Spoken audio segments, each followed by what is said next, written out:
So today, last class we talked about 5 different types of energy. Okay, heat. What else? Chemical, electromagnetic, mechanical, and what's the other one? Nuclear, right? And that comes from the nucleus of an atom.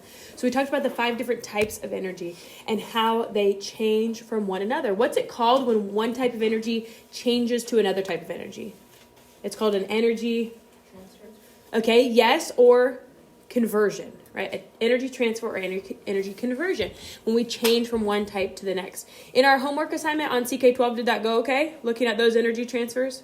Okay, very good. Today we're going to get more into a little bit of the more applicable part of it for us, and we're going to talk about 2 different states of energy. Okay, the most common energy conversion, most common energy conversion that we see is between what's called potential energy and kinetic energy. Have you heard either of those terms before? Yeah. A little bit? Okay, what does kina mean? What's the prefix kina mean? Anybody know? Movement, very good, or motion. Okay, so kinetic energy is the energy of an object that is in motion. Okay, we're going to talk about that a little bit. Potential energy, any idea what type of energy that might be? Stored. Yeah, very good. Potential energy is the energy that an object has stored. If it has the potential to do something, it has potential energy, right? If it has the potential, more specifically, to do work on an object, then it has potential energy. Okay, let's rewind just a little bit. Do you remember what the definition for work is? It has to be when you move something. That's right. Work is when a force has been applied and moves an object, right? And so if I have the ability to do work on something, if I have the potential to do something, then I've got potential stored energy. So we're going to start first here with the main definitions of both. Kinetic energy is the energy in motion. Okay, we already said that the prefix kinetic or kina, that means motion. Okay, we see some sets of equations that help us solve for motion called kinematics equations, but that kina means motion. Okay, so if you don't have velocity, if you're not moving, then you don't have kinetic energy. Okay, potential energy is what we consider stored energy. So it means we have the potential to do something else, okay? Just like we talked about, if we have the potential. Any questions about that and what those 2 different types of energy mean or states of energy mean? Okay. Let's look first at kinetic energy. The energy of motion is called kinetic. The faster an object moves, the more kinetic energy it has. Okay? The faster an object moves, the more kinetic energy that it has. There's also a relationship with mass, and the more mass an object has, the more kinetic energy it has. So when we talk about kinetic energy, it has to deal with both how fast an object is moving and how heavy an object is. Right? How much mass and how fast it's moving.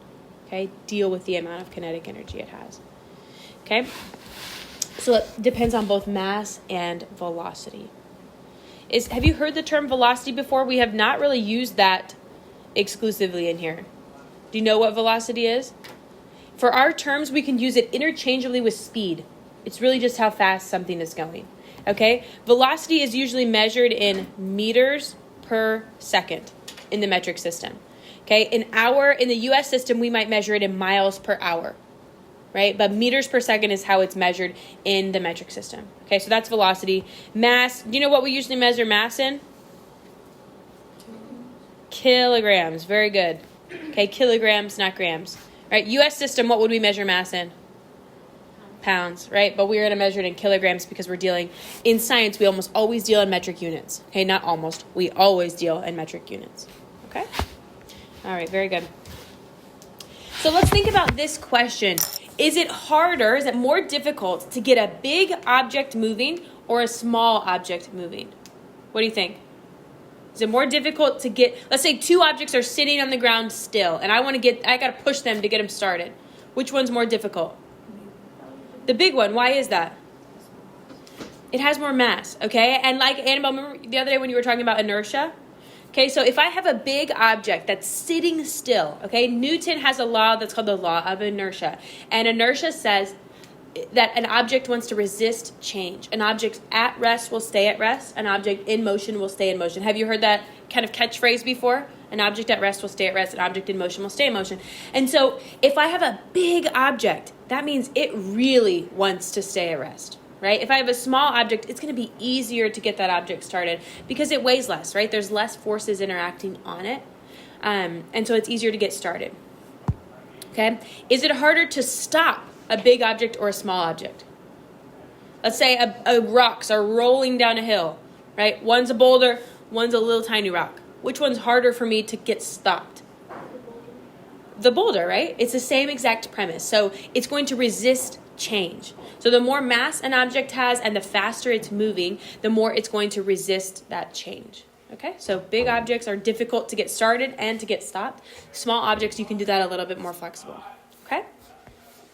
All right, here is what we consider the equation for calculating kinetic energy. Okay? This is the equation for calculating kinetic energy. And so I like to write it as just like a fraction, 1/2 mv squared, just like that. Okay, what do you think the m stands for? What do you think the variable m stands for? Mass. It stands for mass, and so we would measure that in kilograms. Sorry, this is way too big. Okay. The m is where we're going to plug into our equation the mass. And we measure that in kilograms. Okay? So if for some reason in our problem it was given to us in grams, we would have to convert that. Okay? And then what do you think the V stands for? Velocity. Okay? And I know velocity is kind of a new concept for us, but that's okay. Velocity we want to have measured in meters per second. All right. It's important for you to note that in this in this equation, only the V term is squared. It's not like we would take 1/2 times m times V and then square the whole term. That's not how it works. Just the V is going to be squared. Okay. So then let's answer this question here. What has a greater effect on kinetic energy? Which one has a greater effect on kinetic energy? The mass or the velocity of an object? Velocity is correct. Why do you think that?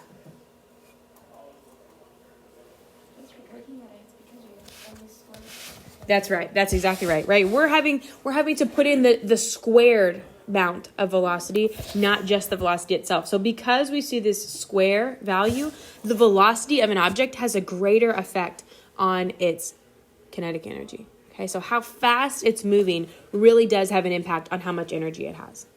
Okay. Questions about that equation? We're going to work with solving the equations tomorrow, but today we're going to introduce all of our concepts. Okay. All right, now let's move into potential energy, which we said was what type of energy? It's stored energy, okay? It is stored energy. What we have the potential to do. Okay, it's stored. It can be stored a lot of different ways. In chemicals, in the fuel and food we eat, in the heat, in like an engine, all that kind of stuff. It can be stored a lot of different ways. It can be stored because we do work on an object, okay? If we stretch a rubber band, we're applying a force that's moving the rubber band, that's work. If we wind up something like a watch or a toy, right, we're winding that up and we're storing all of that energy in the spring inside there. If we pull back on a bow or on an arrow, and then if we lift something high into the air, okay? All of those are just examples of how we've stored energy. If I lift like a brick high in the air, why does that have stored energy?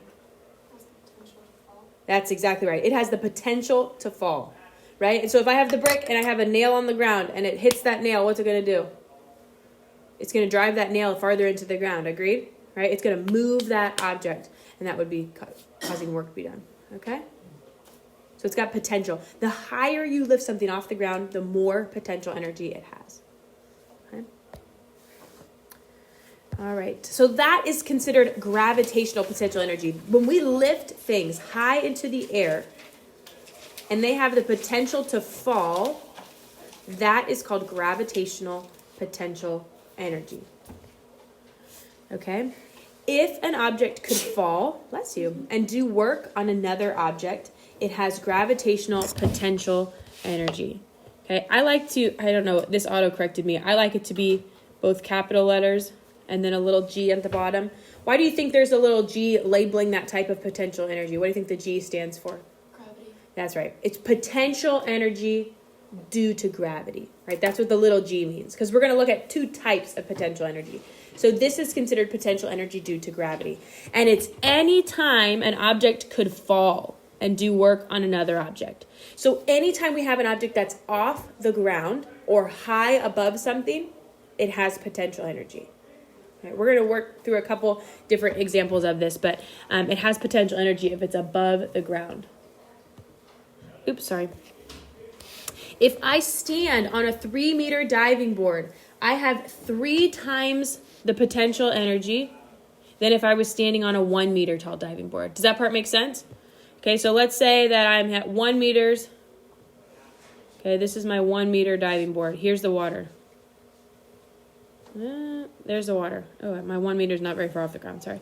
Here's 3 meters. I'm going to fall farther if I'm up here, right?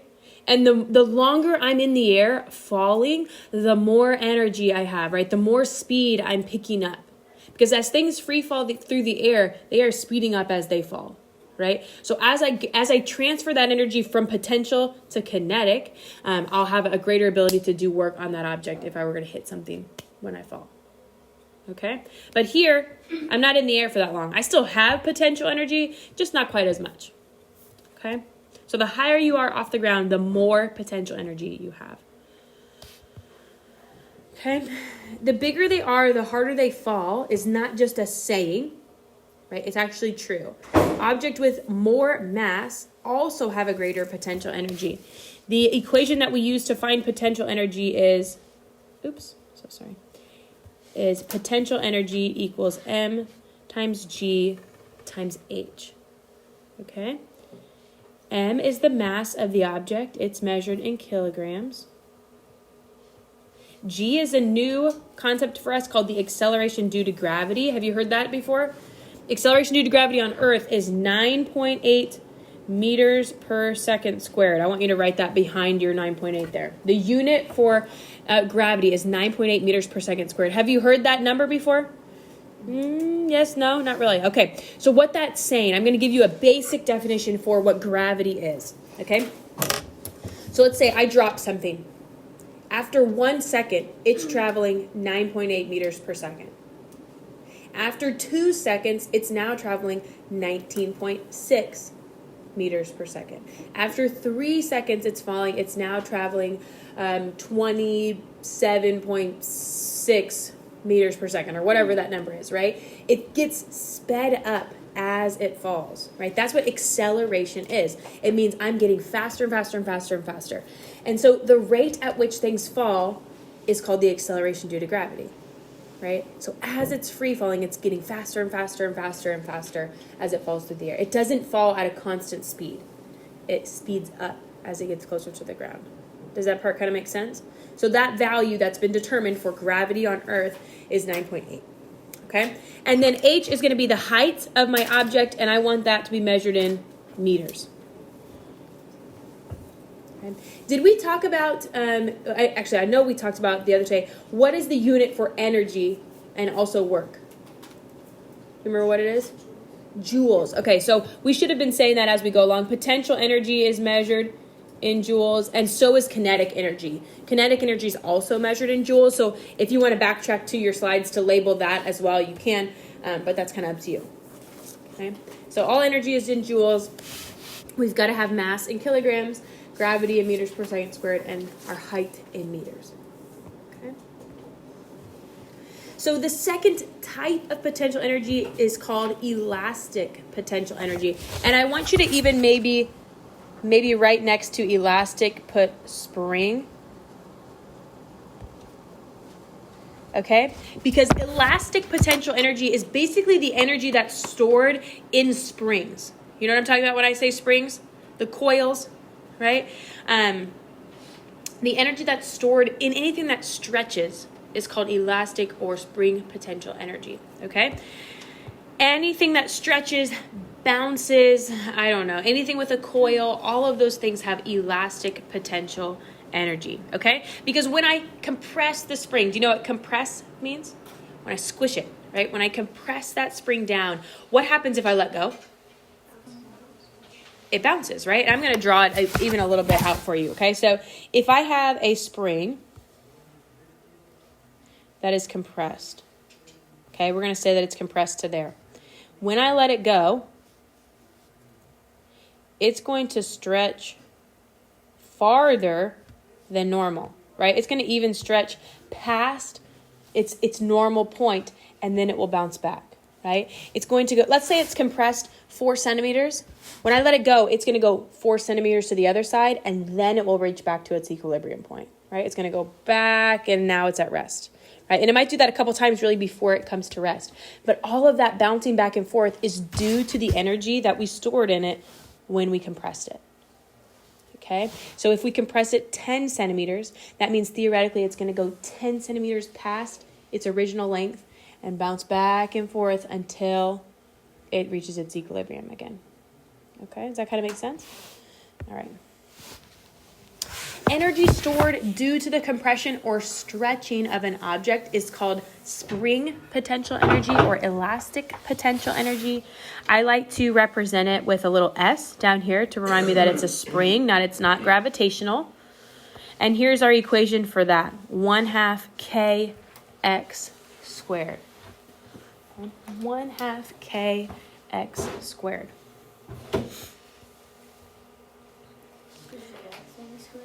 The x is the only thing in here that's squared. That's right. Okay. The k is what's called a spring constant. Okay. And I'm going to maybe write a little explanation here. Each spring has its own spring constant.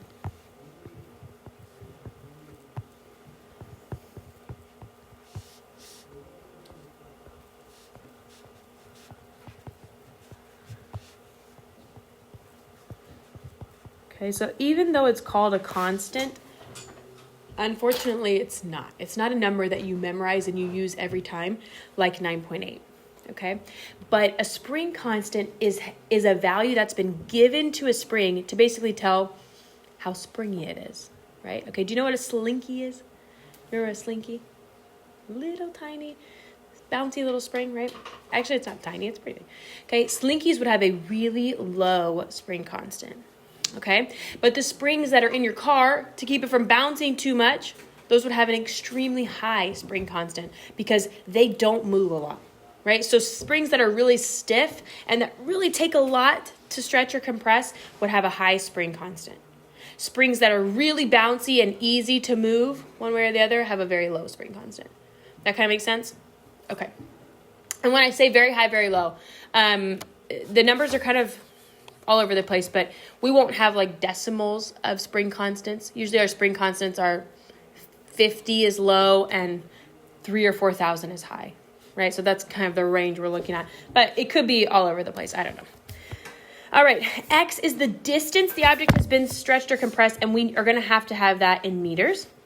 Okay. What a lot of the times that number might be given to us in centimeters instead of meters. Do you remember how to convert from centimeters to meters? So let's say it was given to us 6 centimeters. I would say there's 100 centimeters in a meter. And so that would be 0.06 meters. We're good with that? Okay, very good. Okay, we're not going to do the practice with this, but I want to talk a little bit about the change from kinetic to potential energy. And to do this, we like to talk about roller coasters a lot.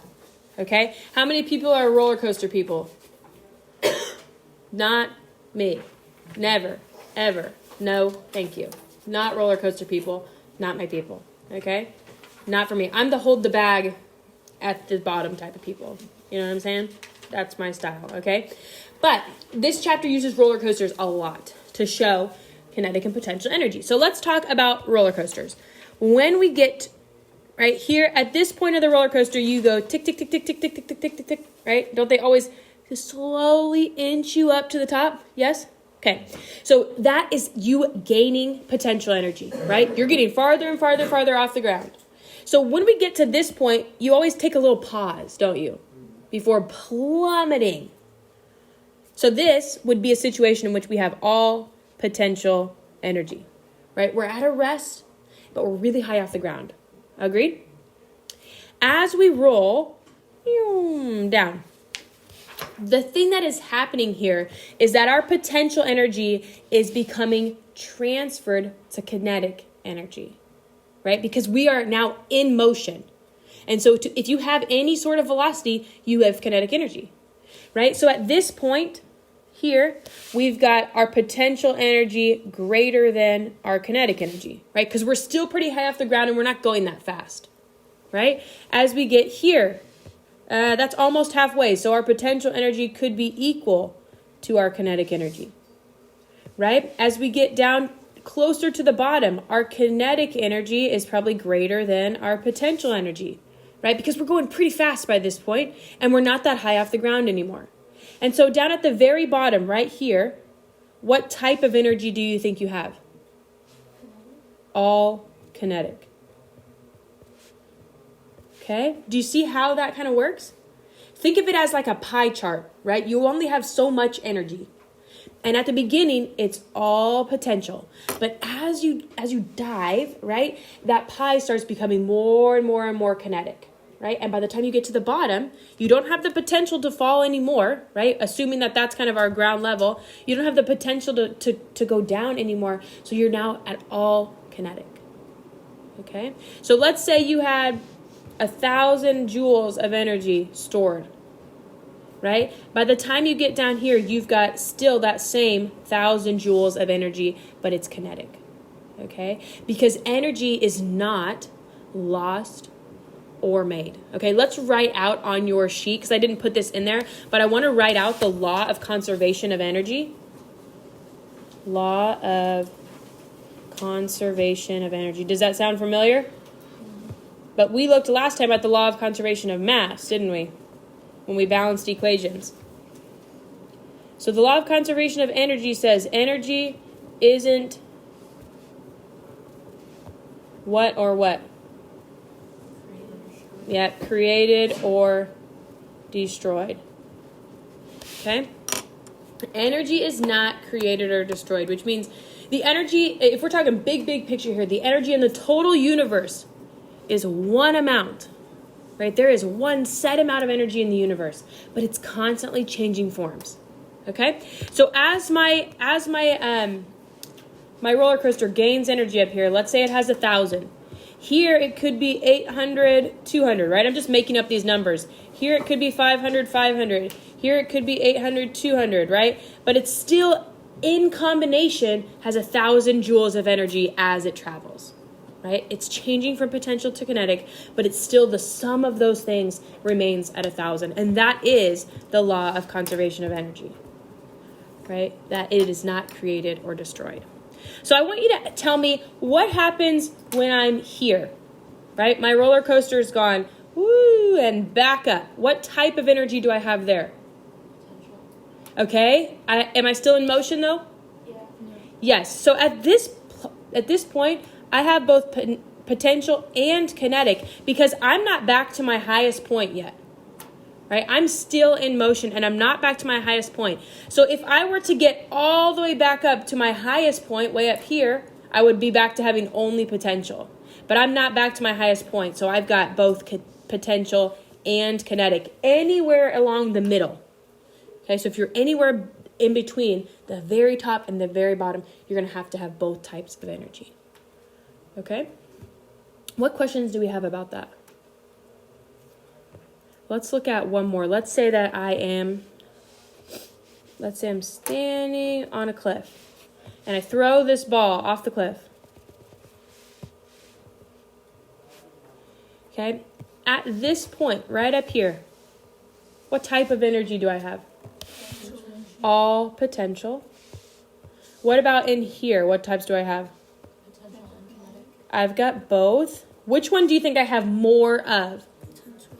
I think I've got more potential energy than kinetic energy. What about right here?